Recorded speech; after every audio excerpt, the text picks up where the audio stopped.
sarà il secolo della potenza italiana.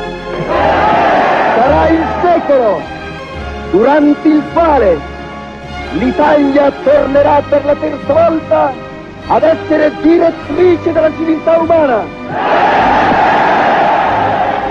A voz que você acaba de ouvir é do ditador italiano Benito Mussolini. Em 1919, ele reuniu ex-combatentes da Primeira Guerra Mundial para fundar o grupo Fasci Italiani di Combattimento, uma espécie de antipartido contra as organizações políticas tradicionais. A Itália passava por uma crise política e social. A Revolução Russa de 1917 era uma sombra, mas a esquerda italiana estava dividida e não teve forças para barrar a ascensão do fascismo. Em 1925, com o apoio do rei, dos empresários e até do Vaticano, e pelas vias legais, por meio de uma eleição, o Duce italiano e suas ideias chegaram ao poder. A Itália se tornaria um estado totalitário que serviu de inspiração para outros regimes autoritários, da Alemanha de Hitler a Portugal de Antônio Salazar, só para citar duas experiências. O professor italiano da Universidade Federal do Ceará, Fabio Gentile, explica que é impossível pensar o fascismo sem entender a ruptura provocada pela Primeira Guerra Mundial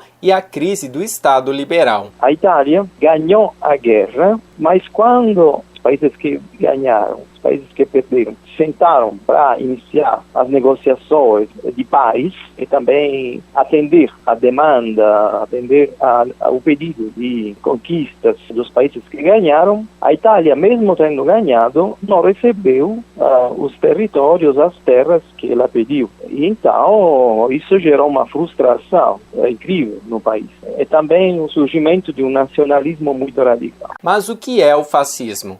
Especialistas são praticamente unânimes em afirmar que a resposta para essa questão é extremamente complexa, mesmo 100 anos depois da criação do grupo de Mussolini. Isso porque, dentro do movimento fascista, existiam várias correntes, o que faz com que alguns historiadores prefiram falar em fascismos, no plural. As explicações para o que é o fascismo vão desde definições mais redutoras, que restringem o fascismo somente à experiência italiana com Mussolini, até definições mais amplas, que entendem o fascismo de uma forma muito simplista, como se qualquer regime autoritário fosse fascismo. Uma das dificuldades é que o fascismo assume características nacionais. Não existe uma internacional fascista como existiu uma internacional socialista. Não há um consenso, por exemplo, se as ditaduras de Franco na Espanha e Salazar em Portugal podem ser chamadas de fascistas, embora se saiba que o regime de Mussolini em alguma medida serviu de inspiração para esses governos. É possível, no entanto, definir o fascismo a partir de alguns elementos preponderantes, como aponta o professor de moderno contemporâneo no campus São Francisco da Universidade Estadual de Montes Claros, Felipe Caseta.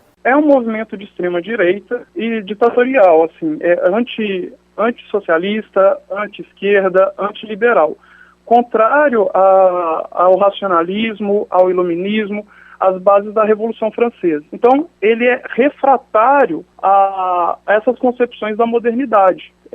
E aí, entendendo o socialismo, essa ideia de igualdade e de liberdade, como originárias desse contexto da Revolução Francesa, né? No início, o fascismo pode até ter parecido um sucesso. A economia melhorou, a Itália conquistou posições na África, mas logo o regime fascista de Mussolini mostrou sua cara mais autoritária. As liberdades individuais e políticas foram cerceadas. A política foi militarizada e adversários foram tratados como inimigos a serem eliminados. O saldo final da experiência fascista foi negativo, como aponta o professor italiano Gianni Fresu, doutor em filosofia e professor da Universidade Federal de Uberlândia. Sendo italiano, eu sei perfeitamente, a partir da história do meu país, quanto o fascismo deixou o meu país totalmente destruído depois de 20 anos de uma ditadura violenta, reacionária e racista, que não teve consequências negativas apenas para o meu país, mas pelas nações que foram dominadas colonialmente, como a Líbia, a Etiópia, por outros países que foram agredidos, como a Iugoslávia, por todos um conjunto de situações que determinaram os 20 anos mais obscuros e sombrios da história da Itália.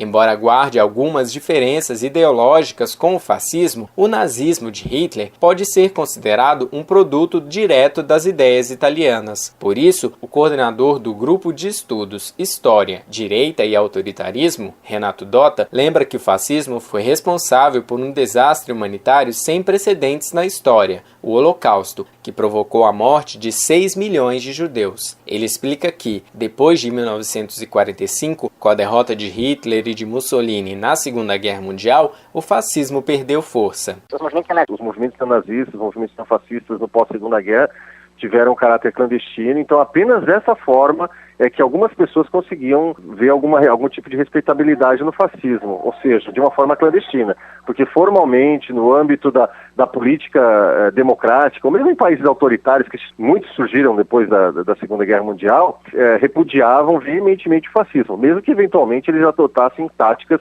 de governos fascistas, como por exemplo o Chile do Pinochet, a Argentina do Videla e por aí vai. Stamattina mi sono alzato, oh bella ciao, bella ciao, bella ciao, ciao, ciao.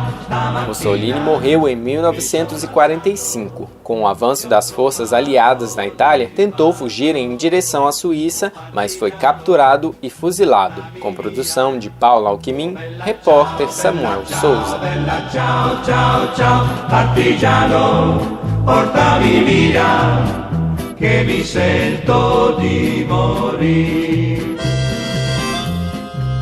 E se io muoio da partigiano, oh bella ciao, bella ciao, bella ciao, ciao, ciao. E se muoio da partigiano, tu mi devi